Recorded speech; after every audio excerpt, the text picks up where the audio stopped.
나는 밀리터리 덕후다. 본격 밀리터리 팟캐스트 밀떡을 시작합니다. 정치와 함께 경례 밀떡. 바로 안녕하세요, 박찬준입니다. 안녕하세요, 놀러온 남자 정명섭 정작입니다. 예, 안녕하십니까, 홍편 인사드립니다. 네, 이렇게 밀떡이 시작됐습니다. 시리즈로 나가고 있죠. 네, 그 예. 무기체계 시리즈를 하고 있는데요. 벌써 지상 무기체계를 한 3편 했고요. 예. 해상 공중 무기체계를 3편씩 했네요.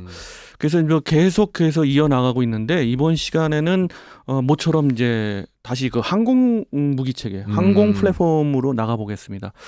여러 가지 그 지원 기체 쪽으로 많이 이야기를 했는데요. 이번엔 기본이 되는, 어떻게 보면 그 항공기가 군용으로 전용되면서 가장 먼저 원초적인 부분이었다고 하는 게 이제 정찰하고, 그렇죠. 그 다음이 또 수송 부분이거든요. 그렇죠. 전쟁을 하기 위한 물자와 그 장비 그리고 인원을 수송하는 수송기 분야가 굉장히 발전을 해왔는데요. 그렇죠. 우리 입장에서 본다면은 아무래도 먼 과거 얘기를 계속 이렇게 쭉 해온다면 이제 시간이 좀 제약이 있고 해서 현대전에서의 그 수송기는 어떤가, 그런 걸 이제 바로 꺼내면서 이야기를 나아가 보도록 하겠습니다. 우리가 이제 전투기 분야에서 베스트셀러라고 하면은 물론 동구권도 있습니다만 서방을 볼 때는 펠컨이잖아요. 그렇죠. 역시 럭히드 마틴에서 또 개발한 네. 수송기가 전 세계 베스트셀러임을 떠나서 거의 이 독점이죠. 시장을 독점하고 있는 것 독점이죠. 같아요. 진짜 거의 이제 냉전이 끝나고 나니까 뭐 어느 진영 막론하고 거의 뭐 쓰다시피 하는 그런. 그렇죠. 그 기체가 뭘까요? 바로 C 네. 1, 네. 3, 예. 0. 예. 예. 허큘리스입니다. 예. 우리가 왜 그 장수하는 그런 기체 네네. 뭐 한 대여섯 가지를 대표적으로 얘기했었는데 절대 거기에서도 안 빠지죠. 안 빠지고 들어갑니다. 정말 오래 갑니다. 그만큼 이렇게 오래된 기체가 계속해서 A형부터 시작해서 현대의 슈퍼 허큘리스라고 부르는 J. J형까지 계속해서 개발이 됐고요. 전 세계의 전체 시리즈는 한 2,900여 대까지 생산이 되고 있고 수송기로는 경이적인 숫자예요. 네, 지금도 계속해서 생산이 되고 있는데 이 기체들은 당연히 이제 미 공군, 그 원조격인 이제 개발을 원조 국가인 미 공군은 지금 현재로는 이제 H형과 J형을 쓰고 있습니다만은 아직도 많은 국가에서는 E형부터 E형이 있더라고요. 예, 꽤 H형, 있더라고요. 심지어 그 아프리카 국가는 AB형들도 보입니다. 그 민수용으로 만든 L100도 군용으로 전용하는 그렇습니다. L100, 뭐 L100의 그 다시 30이라고 그렇죠. 하는 예. 그 동체 연장 기체, 네. 그거보다 조금 작은 20형도 정말 운용되고 종류가 있는데요. 많아요. 예. 그러니까 제가 아는 수송선들을 이제 영화에서 보면은 꼭 후미가 열리던데. 수송기. 예. 수송기요. 수송기요. 예, 예. 예. 수송기들은 다 뒤 후면이 열리나요? 대부분 그렇죠. 그것이 굉장히 그 혁신적인 물자를 거였죠. 수송하기 위한 그 부분이고요. 네. 거기에 더해서 이제 팔레트 시스템이라고 그러죠. 네. 그러니까 후방 팔레트, 도호가 열리면서 뭐 인원이 이제 그 공수 작전을 필 수도 있는 것이고요. 물자들을 그 낙하산을 이용해 가지고 투하해서 물자 수송을 할 수 있는 거고. 우리도 저번 시간에 뭐 그렇죠. 이야기 드렸습니다만 드론 같은 경우도 그런 원리를 이용해서 이제 그 예. 물자를 수송하잖아요. 사실 뒤가 열리는 게 제일 유리한 게 일단 꼬리 부분이 강도적으로도 제일 넓고 뒤에 꼬리에 문이 딱 열리게 하는 게 어떤 사람들이 타고 내릴 수 있는 램프 도어를 제공하기도 그렇죠. 하고요. 그래서 가장 넓은 어떤 면적을 확보할 수 있고 예. 차량 같은 걸 타고 직접 움직여서 타고 내리고 쉽고 옆이 열리기만 해도 또 묘하게 불편하고 그렇다고 문 한 짝만 조그맣게 열리면 큰 짐 못 싣고 하다 네. 보니까 자연스럽게 뒤가 열리게 되는 거죠. 월드워 Z에서 나왔던 수송기. 그게 좀 애매하더라고. 처음에는 허큘리스도 있었지만 그 사실 허큘리스 기체가 아니거든요. 비슷해 보이는데. 항모에서 뛰었는데 그거. 아, 그거는- 영화라고 보시면은 뭐 항모에서 뛴 거. 예. 네, 네. 그것도 있는데 예. 그거는 사실 실전에서 그렇게 하는 경우는 그렇죠. 못 봤어요. 그 밴드 오브 브라더스에서 1화인가 2화에서 이제 공수부대가 떨어질 때 그거는 C47. 그건 예. 옛날 거라 원래 예. 여기에 끼었던 거를 수송기로 쓰던 거라 그렇게 문 조그만 거밖에 없는 거고. 연문으로 이제 나가는. 그렇죠. 군용으로 만들었으면은 물론 2차전 때는 C46이라고 또 연문으로 근데 그것도 연문이 더 얇게 열긴 해요. 제가 왜 이 그 베스트셀러 기체 허큘리스를 소개해드리냐면 이 수송기를 통해서 굉장히 그 파생된 그런 기체들이 많습니다. 그렇죠. 네. 공격기로 쓰이는 지상 공격기로 건십. 쓰이는 그 건십들 그 네. 우리가 한번 다뤄봤죠. 그렇죠. 그 AC 130의 시리즈 뭐 현재는 지금 H형은 거의 이제 사라져가고 있고 U형도 이제 얼마 안 남았어요. 그리고 그렇죠. W형하고 이제 J형인데 뭐 스푸키가 좀 남아 있고 그 다음에 이제 그 U형들 좀 남아 있고 솔직히 그런 거. 말하면은 비행기에서 대포를 쏘는 건 반칙이라고 반칙이죠. 생각해요. 그렇습니다. 애청자분께서 사진을 네. 올렸잖아요. 건십 비슷하게 이제 그런 물론 실험용인 것 같다고 보는데 사실은 그 2차 세계 대전부터 그 B-29를 이용해 가지고 그 75mm 포는 네.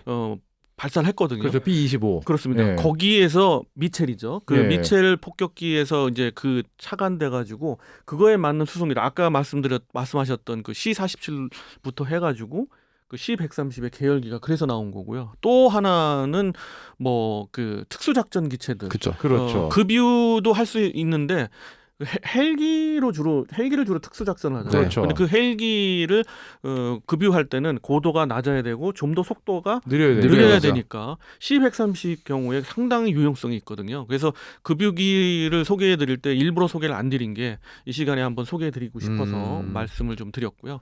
그리고 그런 그 HC로 시작하는 그 HC-130의 여러 기체들이 있고 지금은 이제 J형으로 거의 통폐합되는 것 같고요. 또 하나 이제 그 MC-130형인데 네. 그거는 이제 특수전을 벌이는 그 요원들을 수송하고 빼내오고 하는 그렇죠. 또 어떤 특수전에 맞는 그 물자와 그 장비를 보급할 때 지원하는 그런 기체들인데 상당한 그 항전 장비들을 구비하고 있어요. 흔히들 그 군사 매체나 뭐 전문가라고 하는 분들이 사진을 가지고 뭐 분명히 제가 보기에는 HC 130인데 이걸 MC 130이라고 하기도 맞아요. 예, 하고 엄청나게 굉장히 이게 실수를 많이 헷갈리거든요. 하시죠. 근데 이제 MC 130 H형은 상당히 모양이 굉장히 정말 특징적이에요. 네. 그 사진을 보면은 굉장히 특수하게 보이는데 요즘 나오는 그 J형들은 사실은 좀 구별하기가 그리 쉽지는 않아요. 예. 이러한 모든 기체들이 있는 그 베스트셀러 기체가 왜 탄생됐을까? 바로 오랫동안 그 경험에 의해서 나오지 않았을까 하는 거예요. 처음에 A형 같은 경우 레이더가 없었어요. 없었죠. 안에. 예. 그래서 근데 앞에 앞 모양이 좀 틀리죠. 네. 완전 투박하고 네, 네. 그래서 지금은 약간 코주부 같잖아요. 네. 그죠. 그래서 되게 정겨운데 그게 다 레이더 때문이거든요. 네. 그래서 사실 베스트 중에 베스트 기체를 소개해 드리면서 이 수송기 분야에서는 여러 또 분야로 나뉘어질 수 있다는 것도 말씀드려 보려고 했는데 우선 대형 수송기 엄청 분야거든요. 그렇죠. 이 대형 수송기 분야에서는 지금 현용으로 아주 효용성이 있는 거는 사실 그 대표적인 게 C5 갤럭시하고 그렇죠. 그 다음에 이제 그 C5 갤럭시의 어떤 단점을 보완하는 C17. 글로벌 마스터. 글로벌 마스터 2죠. 네. C17A 글로벌 마스터 2가 어떻게 보면 그 대표라고 할 수 있고 이 두 기체는 당연히 생산이 종료된 지 오래됐습니다. 사실 우리 공군도 C17을 사고 싶다고 그렇게 노래를 불렀으나 막상 보잉에서 마지막 생산분을 만들 때 그걸 못 탔어요. 예. 참 아쉽습니다, 진짜. 보잉 근데 저는 이제 조금은 좀 달리 생각하고 있는 분야 중에 하나거긴 해요. 우리나라에 과연 대형 수송기가 순위적으로 봤을 때는 후순위로 밀려야 되지 않을까. 뭐 그것도 사실 무시할 수 없는 이유라 어쩔 수 없는 것도 있다고 네. 근데 하지만 이제 사실 아쉬워했던 부분은 만약에 글로벌 마스터가 계속 생산이 됐으면 언젠가는 살 수 있을 때 그렇죠. 이제 단종이 눈앞에 있다. 그리고 이제 이게 단종되면 이 급의 대형 수송기는 이제 없다.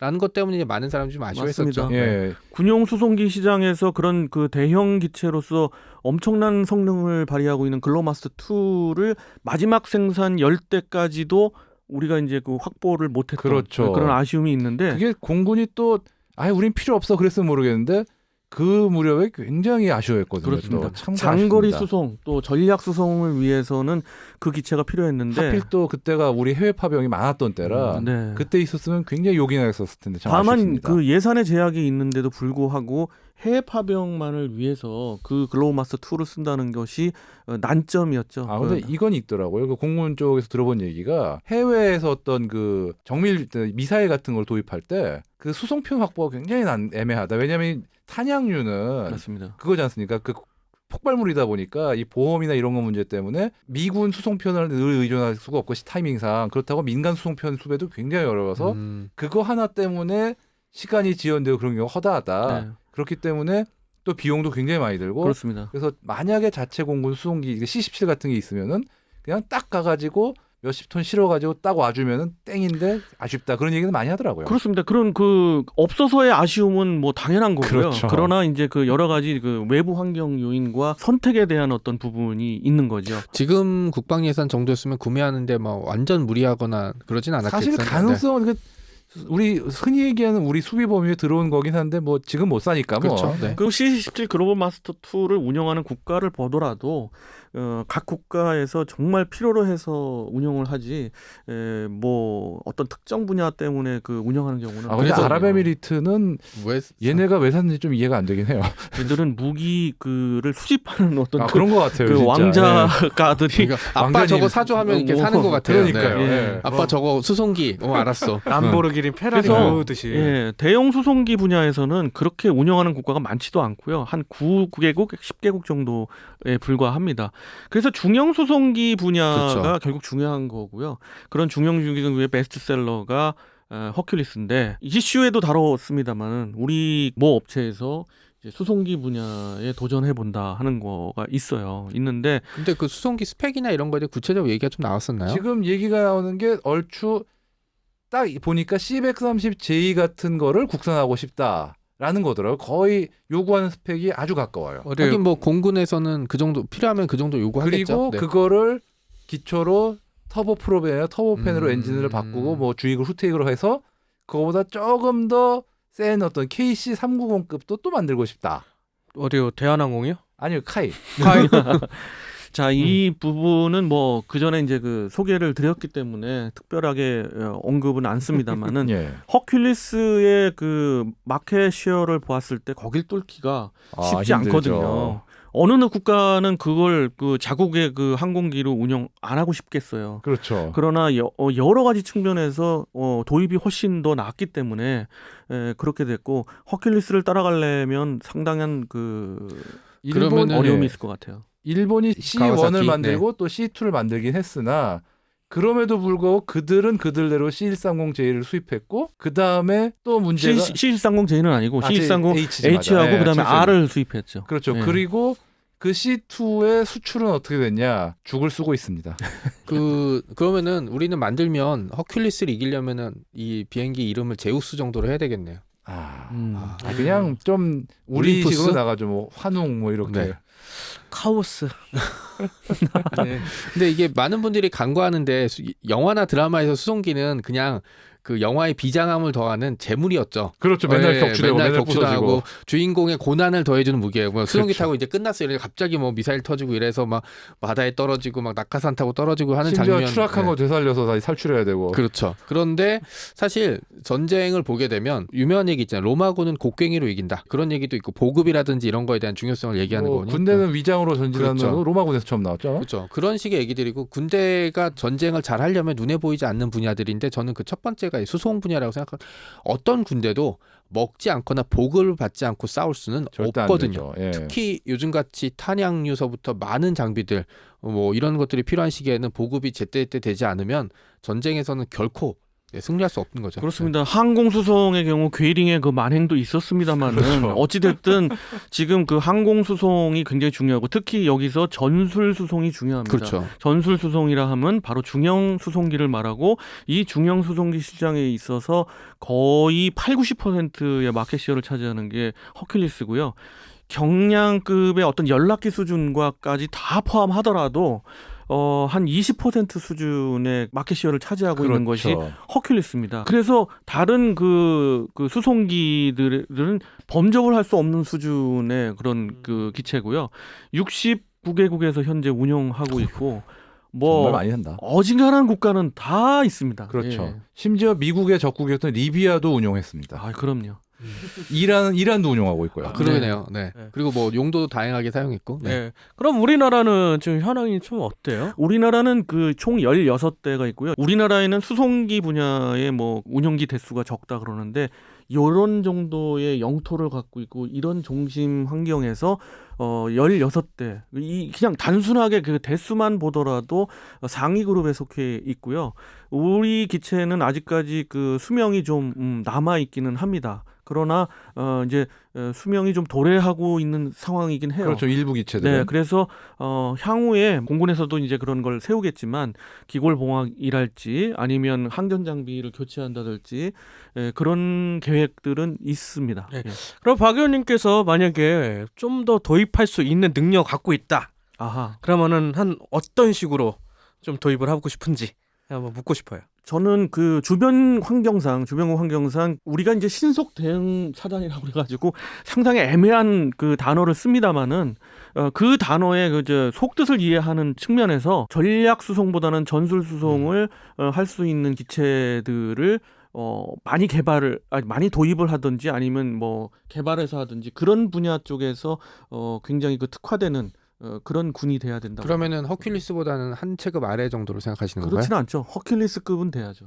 그러고 보니까 허큘리스도 있지만 또 CN-235라고 그보다 한 체급 작은 게 또 우리 군에 네. 제법 있죠. 많이 있습니다. 예. 뭐 18대가 있는데 그것은 뭐 여러 가지 정책적인 측면에서 6대를 더 들여온 부분도 그렇죠. 있어요. 예. 그리고 여러 가지 또 다른 측면으로 봤을 때 그 기체의 효용성도 있지만은 있죠. 예. 역시 그 허큘리스를 따라갈 수는 없고요.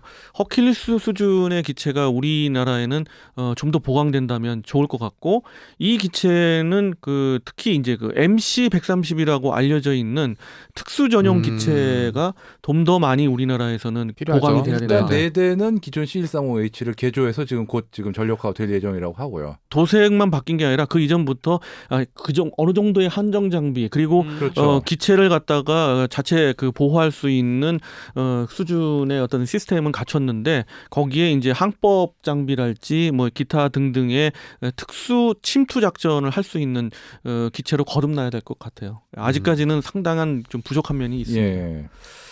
자, 이렇게 해서 이번 시간 수송기 부분을 말씀드렸는데 어떻게 보면 굉장히 간단해요. 그 허큘리스를 시작해서 허큘리스를 끝나는데 예. 그럴 정도로 허큘리스에 대한 역사를 쭉 이렇게 가면은 그 수송기의 역사가 되는 거고 그쵸. 허큘리스가 전 세계에 많은 부분을 차지하고 있다. 이렇게 이야기 드릴 수가 있습니다. MC 그러니까 자꾸 MC 해머 생각나셨죠? 아, 그렇지. 네. 이 양반들이 이런 얘기 안 할 리가 없는데 왜? 네, 그럴 줄 이제서 알았지. 하나 뭐 했네. 네. MC 해머 한번 이렇게 보여주세요. 저기 배경음악으로 누군지 모르는 사람 많겠다. 왜 김 PD님을 괴롭혀? 네. 어려운 거 하면서. 예. 자, 이번 시간 그 수송기 편을 말씀드렸고요. 다음 시간에 또 다른 무기 체계로 만나 뵙도록 하겠습니다. 정치와 함께 경례 밀떡!